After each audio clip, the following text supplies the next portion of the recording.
గారు స్పందించారు, డీసీఎల్ గారు స్పందించారు, అధికారంలో ఉన్నటువంటి యూనియన్ ప్రెసిడెంట్ గారు స్పందించారు. చదువుకున్నటువంటి కార్మిక సోదరులందరినీ కూడా రోడ్డు మీద పడేయడాన్ని మేము భారతీయ జనతా పార్టీ నుంచి తీవ్రంగా ఖండిస్తా ఉన్నాం. విధుల నుంచి తొలగించినటువంటి ఎంఆర్ఎఫ్ కార్మికులందరినీ వెంటనే తిరిగి ఉద్యోగాలకు తీసుకోవాలని చెప్పి పార్టీ పక్షాన డిమాండ్ చేస్తా ఉన్నాం.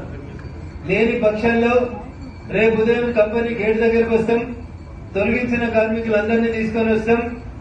మీరు పోలీసు వాళ్ళని పెట్టుకుంటే మేము ఇంకొక రకమైనటువంటి ఆలోచన చేయాల్సి ఉంటుందని చెప్పి ఎంఆర్ఎఫ్ యాజమాన్యాన్ని ఈ సందర్భంగా హెచ్చరిస్తా ఉన్నాం. చదువుకున్నటువంటి మిత్రులు, గ్రాడ్యుయేట్ ఇంజనీరింగ్ కంప్లీట్ అయినటువంటి మిత్రులు పరిశ్రమలో 10,000కి 12,000కి 4 సంవత్సరాల నుంచి పనిచేస్తా ఉంటే కాంట్రాక్ట్ లేబర్ విధానాన్ని చూస్తూ ఎంకరేజ్ చేస్తున్నటువంటి జిల్లా కార్మిక శాఖ అధికారి నేను కొద్దిసేపటి క్రితం ఫోన్ చేసి అడిగితే నాకు విషయం తెలియదు సార్ అని చెప్తాడు.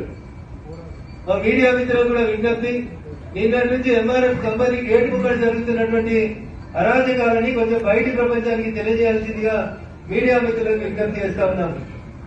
ఎంతమంది వర్కర్లు ఉన్నారో అంతమంది పోలీసులను గేట్ కడబెట్టి ఎంఆర్ఎఫ్ కార్మికులందరినీ కూడా నిర్దాక్షిణ్యంగా తొలగించింది కాంగ్రెస్ ప్రభుత్వం. కొత్తగా ఉద్యోగాలు ఇచ్చుడు ఎట్లా సాధ్యం కాదు. ప్రైవేట్ కంపెనీలు తెస్తా ఉన్నాం, దావోస్ పై పెట్టుబడి తెచ్చినాం, లక్షల కోట్లు తెచ్చినాం, కొత్త ఉద్యోగాలు చాలా ఇస్తామని చెప్తారు. ఇవాళ చూస్తే ఉన్న ప్రైవేట్ కంపెనీలలో రెక్కాడితే గాని డొక్కాడినటువంటి పేద కార్మికులని తీసేస్తే జిల్లా కలెక్టర్, జిల్లా కార్మిక శాఖ, అయ్యా గౌరవ జిల్లా మంత్రి దామోదర్ రాజనరసింహ గారు మీ నియోజకవర్గంలో ఉన్నటువంటి ఎంఆర్ఎఫ్ లో దాదాపు 350-400 మంది కార్మికుల్ని రోడ్డు మీద పడేసిండ్రు. ఈ విషయంలో వెంటనే కాంగ్రెస్ ప్రభుత్వం స్పందించాలని చెప్పి డిమాండ్ చేస్తా ఉన్నాం. ఎన్నికలు ఉన్నాయి కాబట్టి ఓటర్లుగా మాత్రమే చూడకండి వాళ్ళని, వాళ్ళ భవిష్యత్తు, వాళ్ళ కుటుంబాల భవిష్యత్తుని దృష్టిలో ఉంచుకొని దయచేసి ఆ కార్మికులందరినీ వెంటనే విధుల్లోకి తీసుకోవాలి, లేకపోతే పార్టీ పక్షాన ప్రత్యక్షమైనటువంటి ఆందోళనకి దిగుతామని చెప్పి హెచ్చరిస్తా ఉన్నాం. చిన్న విషయమైన భూమ ఉడికిందా లేదా ఒక మెతుకు చూస్తే తెలుస్తుంది. కొత్త కొలువులు వదిలేసేయండి, కొలువుల క్యాలెండర్ వదిలేసేయండి. జాబ్ క్యాలెండర్ మర్చిపోయాడు రేవంత్ రెడ్డి గారు. వచ్చిన ప్రైవేట్ కంపెనీలలో కొలువులు తీసేస్తే కూడా మీ కార్మిక శాఖ నిద్రావస్థలో ఉంది, సుప్త చేతనావస్థలో ఉంది.